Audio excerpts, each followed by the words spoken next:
Equation in two variable से एक problem दे रखा है जिसमें दिया गया है कि find the value of k for which the system of equation has no solution, और इक्वेशन भी दे रखा है कि x + 2y = 5, 3x + ky - 15 = 0। सबसे पहले हमें तीन जो इसमें कंडीशंस होते हैं पूरी तरह से फुलफिल होना चाहिए, याद होना चाहिए। जैसे पहला कंडीशन ये होता है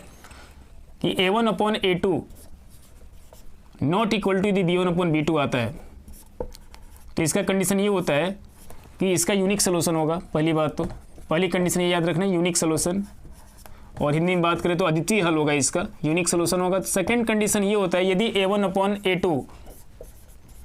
equal to b1/b2 equal to c1/c2 आ जाए, इसका मतलब ये होता है कि इसके इनफाइनाइट मेनी सोल्यूशन होगा,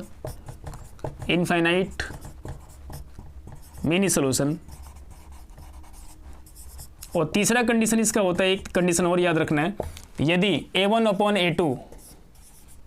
equal to b1/b2 not equal to c1/c2 रहे, तो उसको हम बोलेंगे हैज़ नो एनी सोल्यूशन, जो कि इस क्वेश्चन में कंडीशन दे रखा है ये चीज़ कि हैज़ नो सोल्यूशन, मतलब इसका कोई भी हल नहीं होगा। इस क्वेश्चन के अनुसार हम बात करें यहाँ पर, जैसे हम देख रहे हैं कि यहाँ पर a1 की वैल्यू कुछ नहीं है तो यहाँ पर 1 है। जैसे हम मेन इक्वेशन जो होता है हमारा वो होता है a1x + b1y + c1 = 0। दूसरा इक्वेशन लिख सकते हैं a2x + b2y + c2 = 0।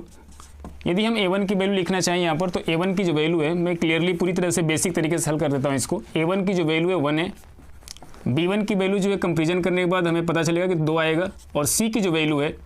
c1 की, वो जब इसको इधर ट्रांसफर करेंगे तो यहाँ पर माइनस लगा देंगे, इक्वल टू में 0, मतलब c1 की जो वैल्यू आएगी वो -5 के बराबर हो जाएगी। सेम उसी तरीके से दूसरे इक्वेशन से हम कंपेरिजन करेंगे तो a2 की जो वैल्यू वो 3 के बराबर है, b2 की जो वैल्यू है वो k के बराबर है, और c2 की जो वैल्यू है वो -15 है। अब यहाँ से हमें k का मान निकालना है, तो हमें कंडीशन पहले दे रखा है कि it has no any solution, मतलब कोई भी हल नहीं होगा, और कोई भी हल नहीं होने के लिए हमें कंडीशन ये पता होना चाहिए कि a1/a2 equal to b1/b2 not equal to c1/c2। तो a1 की जो वैल्यू है 1 है, और a2 की वैल्यू 3 है, इक्वल टू b1 की जो वैल्यू है वो 2 के बराबर है,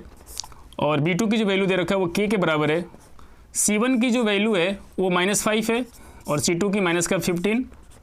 माइनस से माइनस कैंसिल कर सकते हैं। तो यहाँ से हमें दो कंडीशन मिलेगा। जैसे इन दोनों को आपस में यदि बराबर करते हैं तो क्रॉस मल्टीप्लाई करने के बाद k की जो वैल्यू आएगी 6 आएगी, और दूसरी कंडीशन जो आएगी हमारी यहाँ से, यदि हम इन दोनों को आपस में इक्वल करते हैं, मतलब 2/k